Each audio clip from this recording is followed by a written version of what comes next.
ఈ దేశంలో అసలు వాళ్ళు పుట్టినటువంటి సమయం తెలియని వాళ్ళు ఉంటారు. పాపం వాళ్ళకి తెలియదు.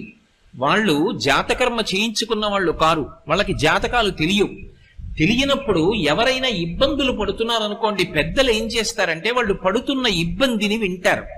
బహుశः జాతకంలో వీళ్ళకి ఈ దోషం ఉండి ఉంటుందేమో అని అనుమానం ఉంటే ఓసారి శ్రీకాళహస్తి వెళ్ళి దర్శనం చేసుకో అంటారు. శ్రీకాళహస్తి వెళ్ళి దర్శనం చేసుకోని ఎందుకంటారంటే, లోపలికి వెడుతున్నప్పుడే అపసవ్యంగా వెడతాడు. శివానుగ్రహం, శివుడు శాసిస్తాడు.